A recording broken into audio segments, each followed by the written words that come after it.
Hola Lolita, vamos con las fuerzas intermoleculares.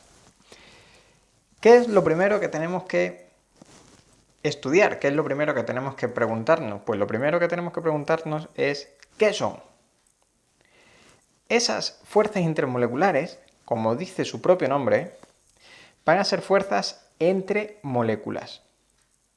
¿Vale? Ahora bien, ¿de qué son responsables? Dice, porque esas fuerzas entre moléculas, vale, se dan, pero ¿qué consecuencias tiene sobre una sustancia química? Bien, pues voy a explicar con un dibujito de los que a mí me gustan hacer. Van a ser las responsables de que haya cohesión, bonita palabra, cohesión, entre las moléculas de una sustancia covalente molecular. ¿Por qué de una sustancia covalente molecular? Porque en otras sustancias que no sean covalentes moleculares no se forman moléculas. Por ejemplo, en las sustancias iónicas, la fuerza responsable de que haya cohesión entre los componentes de esas redes iónicas es el enlace iónico. En las sustancias covalentes reticulares, la fuerza responsable de que haya cohesión entre esos átomos unidos a través de enlace covalente, a través de unos determinados enlaces es el enlace covalente, que me he adelantado.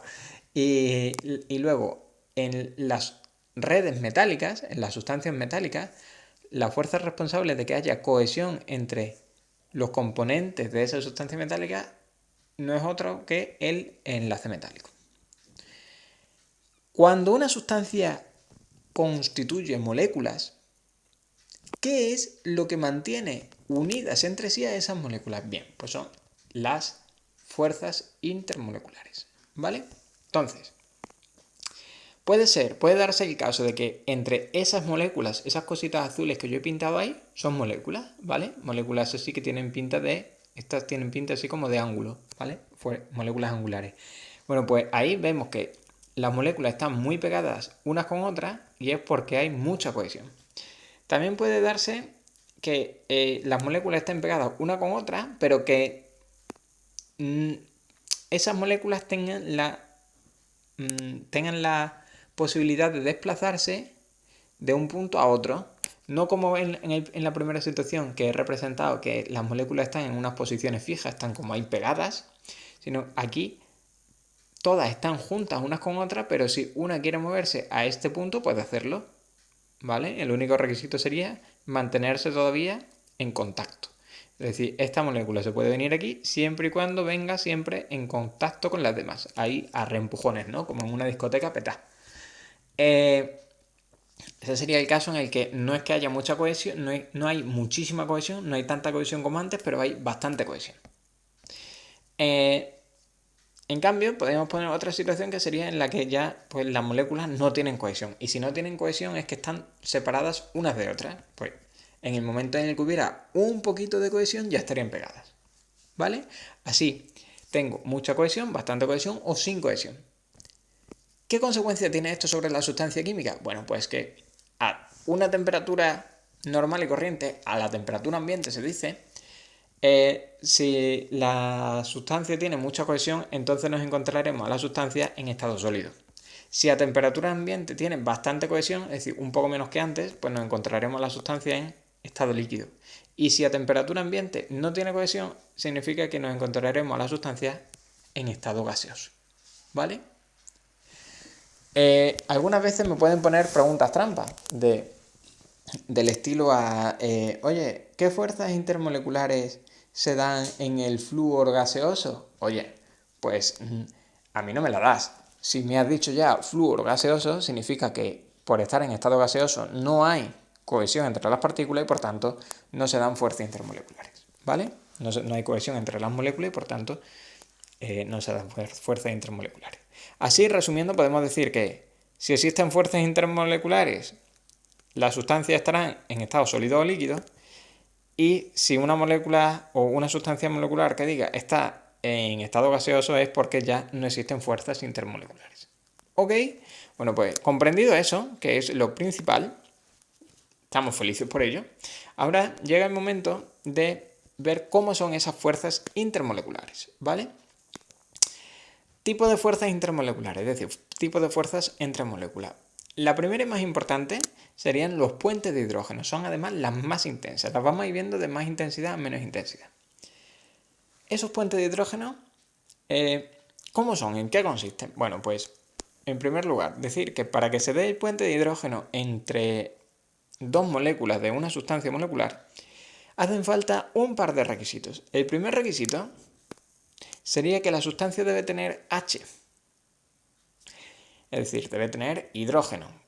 El cloro 2 gaseoso o el cloro 2 simplemente, el cloro 2 gaseoso no presenta fuerzas intermoleculares, pero el Cl2 en estado líquido o en estado sólido jamás podría presentar puente de hidrógeno por el hecho de que no tiene H.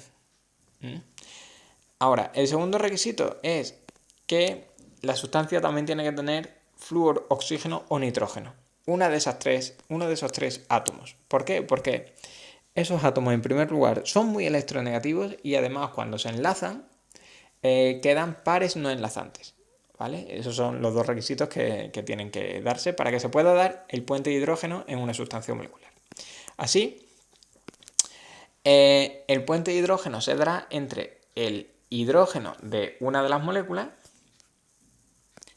es decir, la molécula 1, y el flúor, oxígeno, nitrógeno, el par no enlazante del flúor, oxígeno, nitrógeno de la otra molécula. Y se va dando por parejas, ¿vale? Como ejemplo para ver cómo se da, pues podemos ver cómo se establece el puente de hidrógeno en el amoníaco. Cuando me dicen puente de hidrógeno en el amoníaco, yo me tengo que imaginar que el amoníaco es una sustancia en la que hay muchas moléculas de amoníaco. Entonces me pongo a representar moléculas de amoníaco como si no hubiera mañana. ¿Y por qué las he pintado así? Bueno, pues porque yo sé que el nitrógeno presenta 4 zonas de alta densidad de probabilidad de encontrar el electrón o 4 zonas de nube electrónica, por eso tiene hibridación sp3 y al tener de esos 4 orbitales híbridos de sp3, 3 pares enlazantes y un par no enlazante, hace que su geometría molecular sea pirámide trigonal. Por eso yo las he pintado todas así. Ahora, ¿cómo establezco el puente de hidrógeno entre ellas? Pues mirad, desde el par no enlazante del nitrógeno hasta un hidrógeno, o desde el hidrógeno de una molécula hasta el par no enlazante ahí del nitrógeno de la otra, ¿vale? Eso sería un puente de hidrógeno. O sea que eso me genera, ¿veis? Me genera como un poco de cohesión, es como un lazo que se da entre las dos moléculas. ¿Dice solamente se dan entre esas dos? No. Se van dando pareja a pareja. O sea que también ahí habría un puente de hidrógeno o también hay. Y si pinto más, pues más. ¿Vale? Ahora, ¿cómo puede caer esto? Bueno, pues podría ser, dice, pueden darse puentes de hidrógeno en las siguientes moléculas. Si viene aquí la molécula de oxígeno, la de metano o la de ácido fluorhídrico. Vamos a verlo. Con respecto al apartado A, ¿creéis que podría darse puente de hidrógeno? No. ¿Por qué? Porque la molécula no tiene hidrógeno. Dice, bueno, tiene oxígeno. Ya, ¿y qué? Pero es que el puente de hidrógeno se daría en todo caso entre un hidrógeno de una molécula y el par no enlazante del oxígeno en otra molécula. Y aquí no hay. Aquí las moléculas solamente tienen oxígeno, ¿vale? Con lo cual ahí no, porque no dispone de H. ¿Chachi? Apartado B, CH4. ¿Podría darse puente de hidrógeno aquí? Bueno, pues el primer requisito lo cumple. Tiene H. La molécula de CH4 tiene H. Pero claro, cuando yo me imagino el puente de hidrógeno, me imagino varias moléculas de CH4 y tendría que darse entre el hidrógeno de una molécula y el par no enlazante de un flúor, oxígeno o nitrógeno de otra. ¿Habría otra molécula que tuviera flúor, oxígeno o nitrógeno? No, porque como solamente tengo moléculas de metano, los átomos que hay en cada molécula son H y C. Así que el hecho de que no disponga de flúor, oxígeno ni nitrógeno hace que no tenga puentes de hidrógeno, ¿vale? Así que no, porque no tiene flúor, oxígeno o nitrógeno pese a tener H, ¿vale? Vamos con el último. Aquí parece que sí, ¿no? Tenemos H y tenemos flúor. Perfecto. Bueno, pues lo que tengo que hacer entonces es represento No una molécula solamente, porque con una molécula no soy capaz de establecer ningún puente de hidrógeno. Además, la fuerza es fuerza intermolecular, con lo cual al menos tengo que representar dos moléculas, ¿vale? Pero representar siempre, en vez de dos solamente, pues representar al menos tres. Y ahora vamos a establecer ahí los puentes de hidrógenos. Tienen que ir desde el hidrógeno de una molécula hasta el par no enlazante del flúor de la otra. Entonces, ahí, por ejemplo, se me daría uno. Y ahí, por ejemplo, podríamos poner otro. Y ahí otro. Esos serían los puentes de hidrógeno que se dan ahí en el fluoruro de hidrógeno o ácido fluorhídrico. ¿Chachi? Bien, pues estas fuerzas, los puentes de hidrógeno, dan un plus de estabilidad a la sustancia. ¿Vale? Pese a que sustancias parecidas, como por ejemplo el ácido clorhídrico o el ácido yodhídrico o el ácido bromídrico, podrían tener una determinada fuerza intermoleculares, las que presentan puentes de hidrógeno, debido a que tienen mucha más cohesión entre sus moléculas, van a presentar unos puntos de fusión y ebullición más altos de lo esperado. Y es debido a que estas fuerzas son muy intensas. ¿Ok? Dice, vale. Dice, pero ¿y si no se pueden dar puentes de hidrógeno? ¿Qué otros tipos de fuerzas intermoleculares se pueden dar entre las sustancias? Vale, pues van a ser las fuerzas de Van der Waals. Esas fuerzas de Van der Waals van a ser el resto de fuerzas existentes entre moléculas. O sea que si no se dan puentes de hidrógeno, es seguro que se darán fuerzas de Van der Waals. Eso, siempre y cuando la sustancia esté en estado sólido o líquido, ya sabemos. Bien, y bueno, con respecto a esas fuerzas de Van der Waals, ¿serán de un solo tipo o pueden ser de más tipos? No, pueden ser de varios tipos, ¿vale? Van a poder ser entre moléculas polares, van a poder ser entre moléculas polares y moléculas apolares, o puede darse entre moléculas apolares. Y explico esto un poquitín. Vamos a ver, imaginemos que tengo yo el HCl, que es una molécula polar, ¿vale? Pues si tengo en un recipiente HCl, todas y cada una de las moléculas de esa sustancia son moléculas polares. Entonces ahí estaríamos hablando de este tipo de fuerza que se da entre moléculas polares, ¿vale? Y si en un recipiente lo que tengo es metano, en el recipiente de metano exclusivamente tengo moléculas apolares, porque la molécula de metano es apolar, ¿vale? Entonces ahí solamente tendríamos ese tipo de fuerza. Dice, entonces, ¿cómo podrían darse fuerzas entre una molécula polar y una molécula apolar? Bueno, pues tendríamos que tener en un mismo recipiente la mezcla de dos tipos de sustancias. Por ejemplo, que tuviéramos mezclado en un recipiente metano y ácido clorhídrico. Entre la molécula de metano, que es apolar, y la molécula de ácido clorhídrico, que es polar, ahí se daría un tipo de fuerza intermolecular también. ¿Qué tipo de fuerza intermolecular? Pues esto de en medio, ¿vale? Os tengo que decir que el caso este de las mezclas no nos va a caer, pero sí que me hace falta contarlo para dar la explicación de cómo se da cada tipo de fuerza, ¿vale? Por eso yo lo he puesto. Es decir, a efectos prácticos, luego en los ejercicios solamente me caerán fuerzas entre moléculas polares o entre moléculas apolares, pero esta la meto para poder explicar el último. ¿Ok? Comprendido eso, vamos a verlo. ¿Cómo sería la fuerza esa que se da entre moléculas polares? Bueno, pues yo me tengo que imaginar, en primer lugar, dos moléculas polares. Son así, ¿vale? Son moléculas en las que la nube electrónica no está equidistribuida, sino que existe una parte de la molécula en la que hay más nube electrónica. Y eso es porque el momento dipolar total de la molécula está desplazado hacia uno de los lados. Hacia el lado hacia el que está desplazado, veremos una acumulación de nube electrónica y eso hace que por aquí haya un exceso de carga negativa.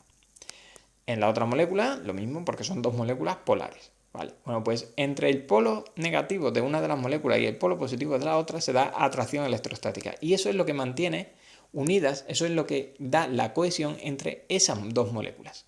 ¿Vale? Simplemente. Es decir, por el hecho de tener dos polos,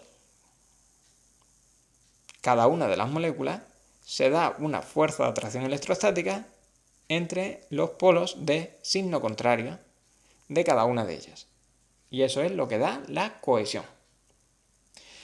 A ese tipo de fuerza de Van der Waals, este tipo de fuerza de Van der Waals se le denomina fuerza de Van der Waals de tipo dipolo permanente, dipolo permanente. Porque la molécula de la izquierda, que es polar, es un dipolo que es así permanentemente, porque eso forma, es decir, es así por la geometría que tenga la molécula y por cómo son los momentos dipolares de enlace dentro de ella, o sea que eso es así debido a una razón estructural, y el dipolo es permanente, o sea que se da siempre. Y la otra molécula también, por ser polar, también es un dipolo permanente. Por eso se le llama dipolo permanente, dipolo permanente. Algunos lo llaman dipolo-dipolo, pero porque hace un poco abuso del lenguaje y por no decir el nombre entero, que es larguísimo, pues abrevian con dipolo-dipolo. Y en el mundo químico, la fuerza dipolo-dipolo no es otra que la fuerza de Van der Waals, dipolo permanente, dipolo permanente. ¿Chachi? Ahora, veamos el siguiente tipo. Fuerza que se da entre una molécula polar y una molécula apolar. ¿Podríamos decir que aquí se da también una fuerza de atracción electrostática entre los polos de las dos moléculas? La respuesta es un rotundo no, porque una molécula sí que tiene polos, porque es polar, que sería la primera, es un dipolo permanente, pero la otra, fijaros que no tiene polos. ¿Por qué? Porque la nube electrónica está distribuida de manera homogénea. Ahora, cosa importante. El simple hecho de que en las inmediaciones de una molécula apolar se encuentre una molécula polar hace que la nube electrónica de esta molécula se polarice, se mueva, debido a la repulsión que ejerce este polo negativo, este exceso de carga negativa de la otra, sobre los electrones de aquí. Es decir, el exceso de carga negativa que hay en la molécula polar, en el polo negativo de la molécula polar, produce una repulsión sobre la nube electrónica de esta molécula, provocando que en esa se produzca un desplazamiento de la nube electrónica hacia la derecha. ¿Vale? Debido a eso, la molécula apolar ve como su nube electrónica polariza. ¿Vale?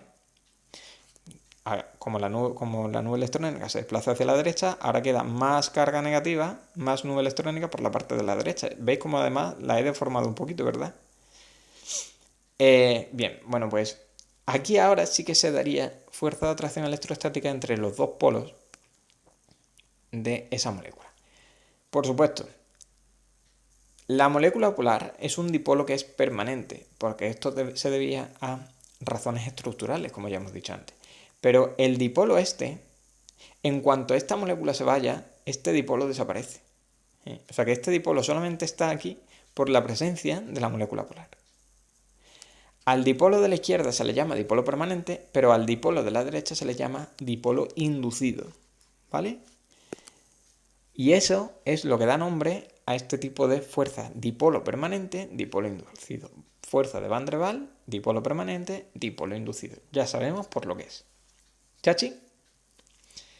Esta es de una intensidad menor que la anterior. Por último, la fuerza molecular que se daría entre moléculas apolares,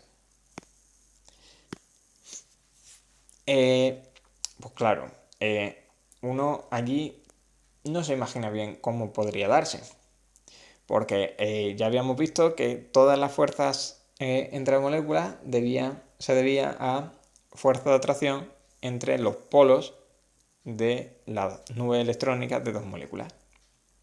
Pero si bien entre moléculas polares había dos polos que se diferenciaban muy bien, y entre la molécula polar y la polar no los había al principio, pero sí que se inducía luego en la segunda molécula, aquí yo no tengo un dipolo permanente que pueda inducir en el otro un dipolo inducido. ¿Vale? Entonces, ¿cómo me lo vas a contar, Carlos? Bueno, pues en realidad os voy a contar lo que sucede. Tengo explicación para todo.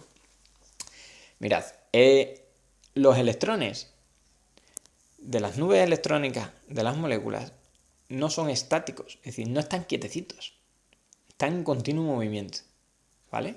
Ese movimiento lo represento así porque soy un molón. Vale. Pregunto, lanzo una pregunta. ¿Acaso no es posible que en un preciso momento, por cuestiones del azar, haya más cantidad de nube electrónica, es decir, haya más electrones por una zona de la molécula que por la otra? Es decir, yo cojo y divido aquí la molécula por la mitad. ¿Acaso no puede darse que debido al movimiento continuo de los electrones, en un pequeñísimo instante, haya más electrones aquí que aquí? Sí, ¿verdad? Vale. El hecho de que, como eso se está moviendo continuamente, es posible que en un momento preciso haya más nube electrónica en la parte de la derecha que en la izquierda. Podríamos llamarlo dipolo instantáneo, porque es en un preciso instante. En el siguiente instante quizás haya cambiado, ¿vale? Bueno, pero ya, debido a la presencia de ese dipolo instantáneo, en ese preciso momento, en la molécula que está al lado, se produce lo mismo que pasaba antes. Se produce la repulsión de las nubes electrónicas y hace que se desplace más hacia la derecha y se genera ahí un dipolo inducido. Y aquí es donde vemos nosotros que entre esas moléculas apolares pueden darse fuerzas de tipo dipolo instantáneo, dipolo inducido. ¿Vale? Por supuesto, son de menor intensidad, son las de menor intensidad, pero no os engañéis. Este efecto puede ocurrir debido a la polarizabilidad de las nubes electrónicas, ¿vale? La polarizabilidad de la nube electrónica es la capacidad que tiene una nube electrónica para deformarse. Esa capacidad es tanto más intensa cuanto mayor sea el volumen de la nube electrónica. ¿Y cuándo ocurre eso? Cuando más electrones tenga. ¿Y cuándo ocurre eso? También cuando más protones tengan en el núcleo. Porque el número de electrones de los átomos coincide con el número de protones. Entonces, se puede resumir que estas fuerzas, las últimas, crecen en intensidad con la masa molecular de las moléculas que interaccionan. Si las masas moleculares de las moléculas que interaccionan son grandes, es porque los núcleos son muy pesados, es decir, tienen muchos protones y por tanto van a tener muchos electrones, y las nubes electrónicas son muy grandes. Entonces van a ser muy polarizables y por tanto van a tener una intensidad mayor. Así que todo eso no tenéis que contarlo, simplemente con que os aprendáis que estas fuerzas de Van der Waals, dipolo instantáneo y dipolo inducido, tienen una intensidad proporcional a la masa molecular de las moléculas que interaccionan.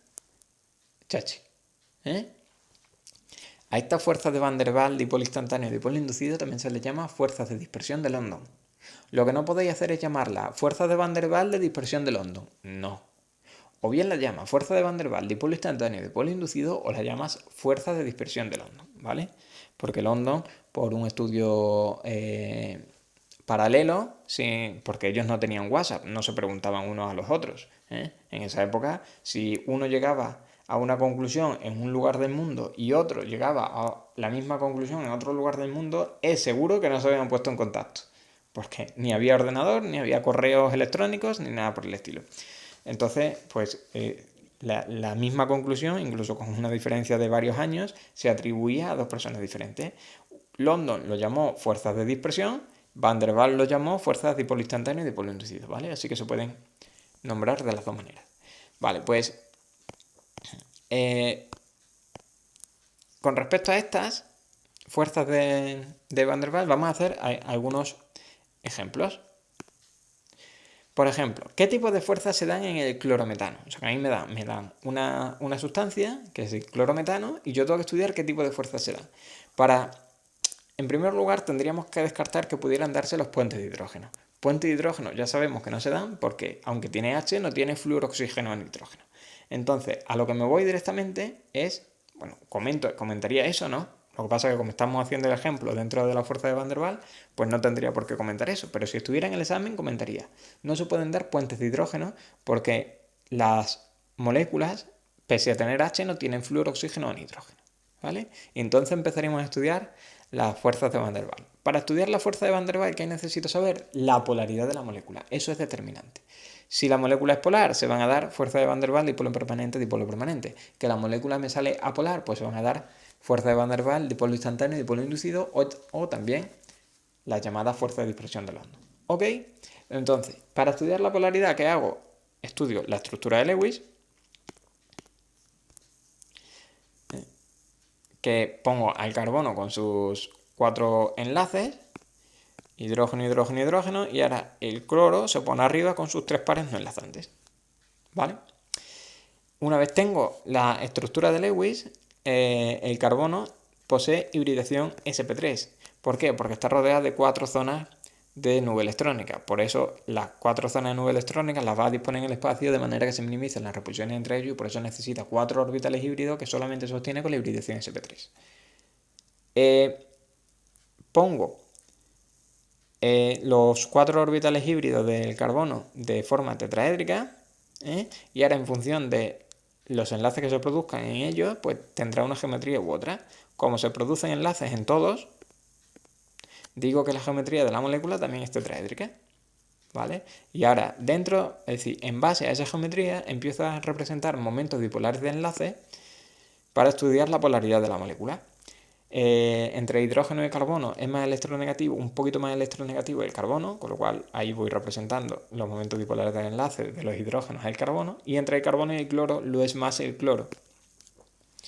Por lo que la suma de los momentos dipolares de enlace sabemos que nos sale diferente de cero. Si queréis aplicar el truquito, aplicamos el truquito. No tengo los mismos átomos enlazados en todos los orbitales híbridos del carbono, y eso ya me dice que el momento dipolar de enlace va a ser diferente de cero y por tanto la molécula va a ser polar. Ya sé que la molécula es polar, por tanto, ¿qué tipo de fuerza de Van der Waals se dará? Pues dipolo permanente, dipolo permanente. ¿Ok? Es decir, hay que manejar el tema con muchísima agilidad. Porque si no, en hacer un ejercicio de esto, se os va la misma vida. ¿Ok? Ahora, y si os pregunto otra cosa, dice, ¿dónde serán más intensas las fuerzas de Van der Waals? ¿En el O2 o en el CH4? Lo vamos a hacer un poquito más corto, ¿vale? Ya os adelanto de que las dos moléculas son apolares. La primera, que por el hecho de ser una molécula sin átomo central y por ser simétrica, ya directamente es apolar. Y la segunda, pues porque como tenemos aquí la estructura de Lewis, que sería la misma, pero cambiando el cloro por otra H, todo esto es igual, pero aquí habría una H con un momento dipolar de enlace hacia abajo. Y entonces me saldría la suma de los momentos dipolares cero y la molécula sería apolar, ¿vale? O sea que aquí en las dos tengo presente fuerza de Van der Waals de tipo dipolo instantáneo y dipolo inducido. Pese a que es el mismo tipo de fuerza intermolecular, ¿dónde es más intensa? ¿En la de O2 o en la de CH4? Bien, pues aquí vamos a aplicar esto que hemos comentado antes. Y es que la intensidad es mayor cuanto mayor sea la masa molecular. Pues lo que hago es que estudio la masa molecular de una de ellas y de la otra. La del oxígeno, la masa molecular es 16 por 2, que es 32 UMAS. Y en la del metano, masa molecular del metano sería 12 más 1 por 4 del hidrógeno, en total me sale 16 UMAS. Así que, ¿cuál tiene mayor masa molecular? El O2. Pues en ella es en la que se dan fuerzas de Van der Waals, dipolo instantáneo y dipolo inducido más intensas. ¿Vale? Porque es la que tiene mayor masa molecular. Bueno, pues aquí dejamos la clase de fuerzas intermoleculares. Es una clase densa, pero vamos a hacer ejercicio para asentarlo todo, ¿vale? Venga, os mando un saludito y nos vemos en la siguiente clase. Adiós. Media horita de vídeo. 2, 1. Adiós.